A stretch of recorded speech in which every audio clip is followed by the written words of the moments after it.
கர்த்தருக்கு காத்திருக்கிறவர்களே, கர்த்தரை நம்புகிறவர்களே, கர்த்தருக்கு பயப்படுகிறவர்களே, கர்த்தருக்கு காத்திருக்கிறவர்களே, கர்த்தருடைய பரிசுத்தவான்களே, கர்த்தருடைய ஊழியக்காரரே, திடமனதாய் தைரியமா இருங்க. உங்கள் இருதயத்தை அவர் ஸ்திரப்படுத்துவார். தைரியமா இருங்க. உம்மோடு இருப்பதுதான் உள்ளத்தின் வாஞ்சையா, உம் சித்தம் செய்வதுதான் இதயத்தின் ஏக்கமையா. உம்மோடு இருப்பதுதான் உள்ளத்தின் வாஞ்சையா, உம் சித்தம் செய்வதுதான் இதயத்தின் ஏக்கமையா. இசையா உம்மைத்தானே என் முன்னே நிறுத்தியுள்ளே. இசையா உம்மைத்தானே என் முன்னே நிறுத்தியுள்ளே. தேவனுடைய நாமம் மகிமைப்படுவதாக. 31ஆம் சங்கீதம். கர்த்தாவே, உம்மை நம்பியிருக்கிறேன், நான் ஒரு காலம் வெட்கமடையாதபடி செய்யும், உமது நீதி நிமித்தம் என்னை விடுவியும்.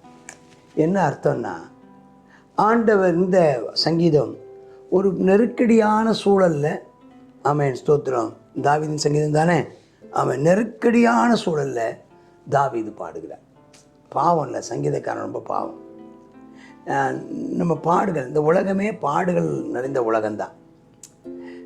அதாவது மிச்சம் என்னென்னா, ரட்சிக்கப்பட்டவங்களுக்கு மிச்சம் ரட்சிப்பு. அவன் உலகத்தான் பார்த்தீங்கன்னா, அந்த இவர் எழுதி வைக்கிறார் பாருங்கள், யோபு எழுதி வைக்கிறாரு, சாலமோன் எழுதி வைக்கிறாரு.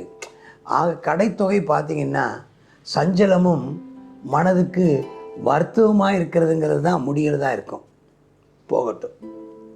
இங்கே ஒரு நெருக்கடியில் இருக்கும்போது சொல்கிறார், நான் உம்மை நம்பி இருக்கிறேன், நான் வெட்கமடையாத பிடிச்சி. இதுதான் ஒவ்வொரு விசுவாசிக்கும், ஒவ்வொரு ஊழியக்காரனுக்கும் இருக்கிற ஒன்று. ஆண்டவரே, நான் உம்மை நம்பி ஊரை விட்டு வந்தேன், உறவை விட்டு வந்தேன். உம்மை நம்பி நீங்கள் என்னை கடைசி வரைக்கும் நடத்துவீங்க. நீங்கள் எனக்கு இயேசு போதும், எனக்கு யாரும் வேண்டாம், நீங்கள் இல்லைனாலும் இயேசு என்னை காப்பாற்றுவார், என்னையும் என் பிள்ளைகளையும் கைவிட மாட்டார், கடைசி வரை நடத்துவார், அவர் என்னை ஆசீர்வதிப்பார், அவர் என்னை உயர்ந்த அடைக்கலத்தில் வைப்பார், அவர் என்னை மற்றவர்களுக்கும் ஆசீர்வாதமாக வைப்பார் என்று நம்பிக்கையோட விசுவாசத்தோட இந்த உலகத்தை விட்டு, உலக உறவுகளை விட்டு பிரிந்து வந்தவர்களுக்கு இருக்கிற பயம், அடிக்கடி வர மிகப்பெரிய பயம் என்னவென்றால், நான் அப்படி கர்த்தர் தான் எனக்கு, கர்த்தர் எல்லாம் பார்த்துக்குவாருன்னு நான் சொல்லி வெளியே வந்தேன்னா மறுபடி வெட்கப்பட்டு அவங்க முன்னால் நிற்கக்கூடாது. அவங்க என்னை பார்த்து, நீ நம்பினாயே, நீ நம்பி போனாயே, உனக்கு என்ன கிடைத்தது என்று அவர்கள் என்னை கேட்டுவிடக்கூடாது என்கிற பயம் இருக்கலாம். அதே பயம் தாவீதுக்கு இருந்திருக்குது.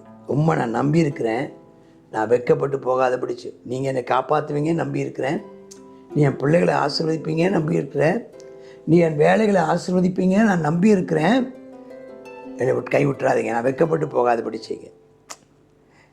அப்படி ஒரு கீழே போகிற மாதிரி இருந்தாலும், உம்முடைய நீதி நிமித்தம், என் நீதி அல்ல, உம்முடைய நீதி நிமித்தம், வார்த்தை நிமித்தம் விடுவித்தரலும். உங்கள் செவியை சாய்த்து சீக்கிரமாக என்னை தப்புவியும். இப்போ ஒரு நெருக்கடியில் மாட்டிகிட்டு இருக்கிற மாதிரி தெரியுது. அப்போ சொல்கிறார், சீக்கிரமாக என்னை தப்புவியும்.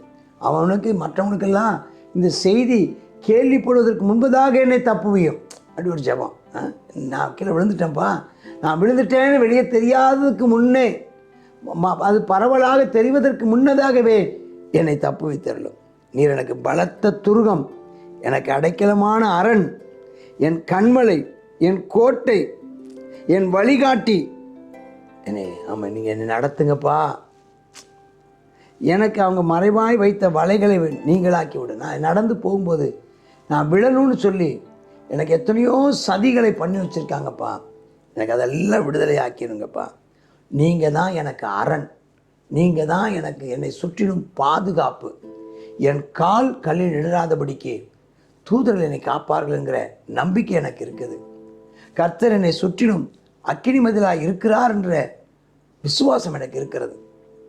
அவர் எனக்கு வலது பக்கத்தில் எனக்கு ஆண்டவர் துணையாக இருக்கிறார்னு அறிஞ்சிருக்கிறேன். அவரே எனக்கு அரண் போல.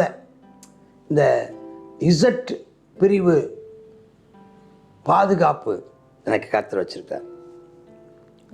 5ஆம் வசனம் சொல்கிறாரு, என் கையை என்னுடைய உமது கையில் என் ஆவி. ஆண்டவரே, நான் மனுஷன் கையில் விழுந்துடக்கூடாதப்பா, உங்கள் கையில் நான் ஒப்புவிக்கிறேன்.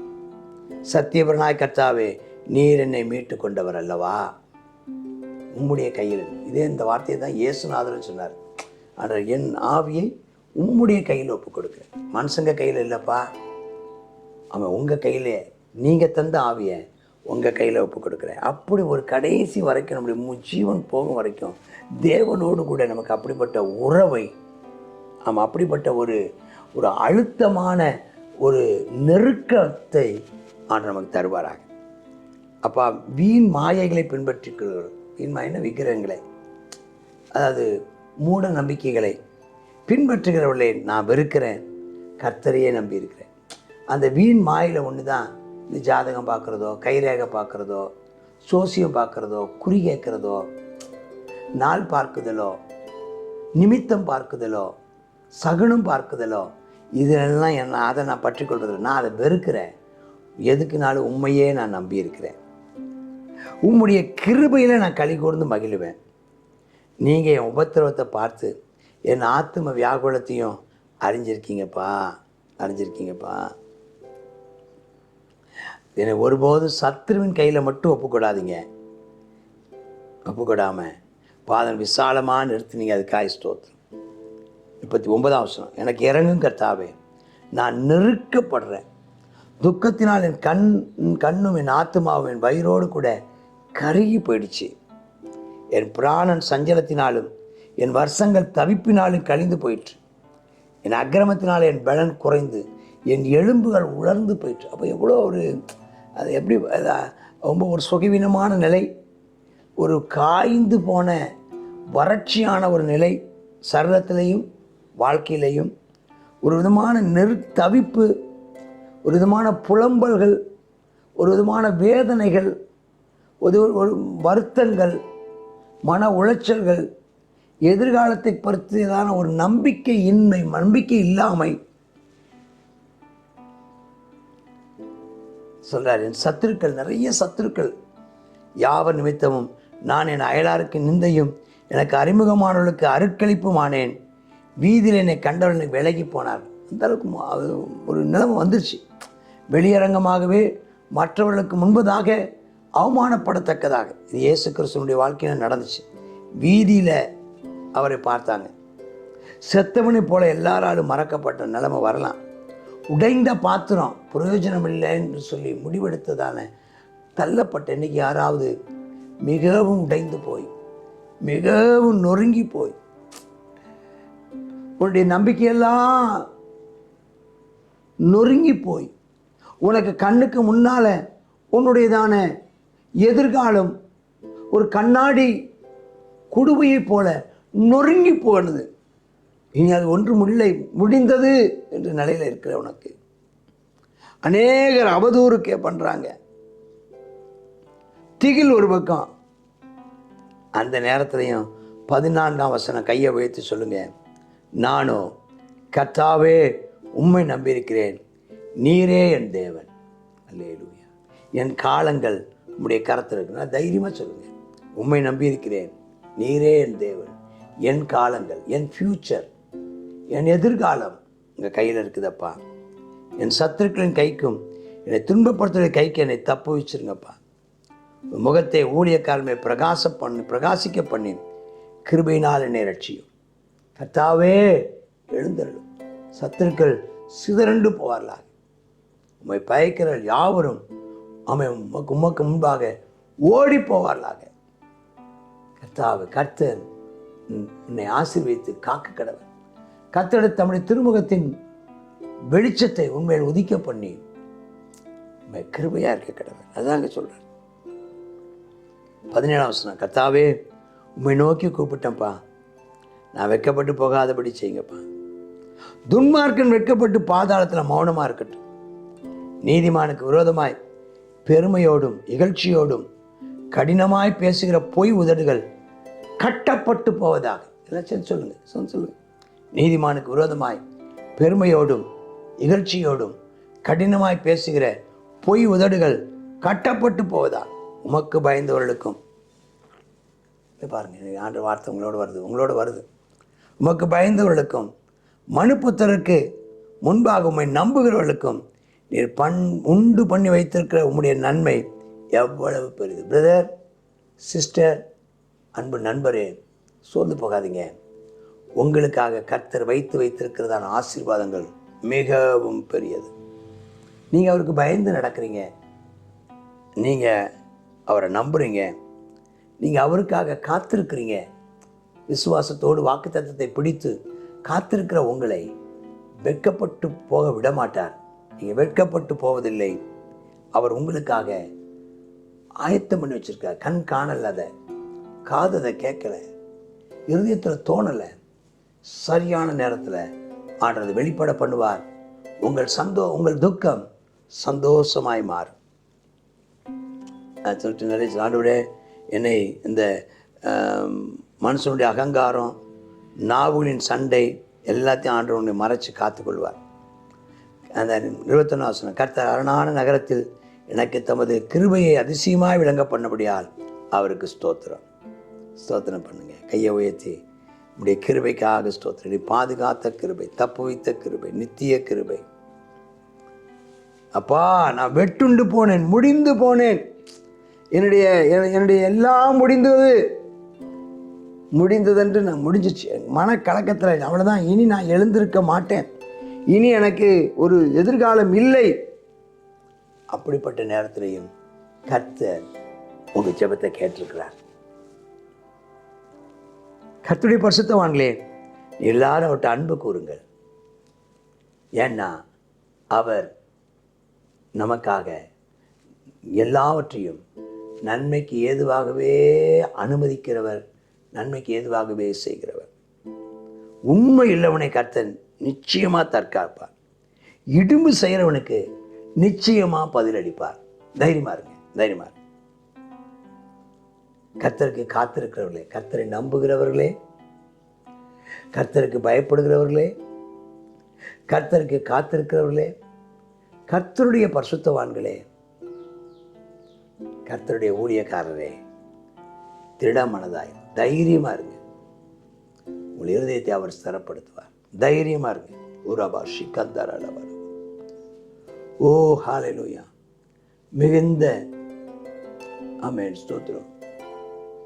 விசுவாசத்துக்கு ஏதுவான தைரியத்தை இழந்து விடாதீங்க. நீங்கள் வெட்கப்பட்டு போக மாட்டீங்க. கர்த்தர் உங்களை சொன்னதை செய்வார். ஆண்டவர் உங்களை ஆசீர்வாதமாக வைப்பார். உங்களுக்கு விரோதமாக இருக்கிற சத்துருக்களை கர்த்தர் நிர்மூலம் பண்ணுவார். நீங்களோ என்றென்றைக்கும் அசையாமல் இருக்கிற பர்வதத்தைப் போல நிலைத்து நிற்பீர்கள். ஆமேன். God bless you. சங்கீதம் 39 சங்கீதத்திலும் அவருடையதான பாடுகளை நம்ம இதில் பார்க்க முடிகிறது. நான் எந்த நேரத்தில் நான் உண்மையை நம்பியிருக்கிறேன். இவருடையதான ஒரே ஜெபம் என்னன்னு சொன்னால், நான் எப்பவும் நான் உங்களை நம்பியிருக்கிறேன், என்னை வெட்கப்பட்டு போகாமல் மட்டும் என்னை காத்துக்கோங்க அப்படின்னு சொல்லுகிறார். அதே போல் அவர் வெட்கப்பட்டு போகாதபடிக்கு கர்த்தர் அவர் எல்லா தீமைக்கு விலக்கி பாதுகாத்து கொள்கிறார். அவர் சொல்கிறார், நான் நெருக்கப்படுகிறேனப்பா, நான் என்ன செய்கிறேன், உம்முடைய கிருபைக்கு நான் காத்திருக்கிறேன்ப்பா. நான் என்ன செய்கிறேன், என்னுடைய தானே கண்ணு, என்னுடைய ஆத்மா, என்னுடைய வயிறும் கூட கருகி போயிற்று. என் பிராணன் சஞ்சலத்தினால அவன் மிகவும் நொறுங்கி போய் கிடக்குது. என் பலன் ஒடுங்கி போயிற்று, என் எலும்புகள் உலர்ந்து போயிற்றுன்னு சொல்கிறாரு. செத்தவனை போல் எல்லாராலும் மறக்கப்பட்டேங்கிறார். உடைந்த பாத்திரத்தை போல் இருக்கிறேங்கிறார். என் பிராணனை வாங்க தேடுகிறவர்கள் அநேகராக இருக்கிறார்கள், ஆனாலும் என்னுடைய காலங்கள் உம்முடைய கருத்தில் இருக்கிறது.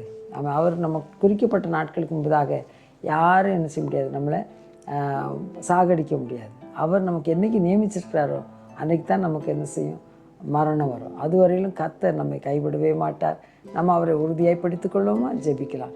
கிருபையும் இரக்கமும் தானே எங்கள் நல்ல பிதாவே, சர்வ வல்லமுள்ள தேவனே, அப்பா ஸ்தோத்திரம். எங்களுடைய காலங்கள் நம்முடைய கைகளில் இருக்கிறதப்பா. கர்த்தாவே நீர் அமேனப்பா உண்மையுள்ளவனை காப்பாற்றுகிற தேவன் ஆண்டவரே. அப்பா ஸ்தோத்திரம் ஸ்தோத்திரம் ஸ்தோத்திரம். அதே சமயத்தில் எங்களுக்கு இடும்பு செய்கிறவர்களுக்கு நீ பூரணமாய் பலனளிக்கிற தேவன் ஆண்டவரே, பதிலளிக்கிற தேவன் ஆண்டவரே. கர்த்தாவே அப்பா நாங்கள் எந்த போராட்டத்தின் நடுவிலையும் எந்த வேதனை நடுவிலையும் கர்த்தாவே நீர் எங்களை கைவிட மாட்டீர் என்பதில் நாங்கள் உறுதியாக இருக்கிறோம்ப்பா. ஆமேனப்பா ஸ்தோத்திரம். நிச்சயமாக எங்கள் பாடுகளுக்கு ஒரு முடிவு உண்டு ராஜா. உம்முடைய கரங்களில் எங்களுடைய காலங்கள் இருக்கிறது. நீர் அதை நேர்த்தியாய் கர்த்தாவே அப்பா எங்களுடைய தானே ஆமேன் காலங்களை முடிய பண்ணுவீரப்பா. நாங்கள் சுகமாய் தங்கியிருப்போம் என்று விசுவாசிக்கிறோம். போராட்டத்துக்கு முடிவு உண்டு அப்பா. எங்களை தாழ்த்தி தருகிறோம், பொறுப்படுத்திக்கொள்ளும், ஆசீர்வதியும். இயேசுவின் நாமத்தில் பிதாவே, ஆமேன் ஆமேன்.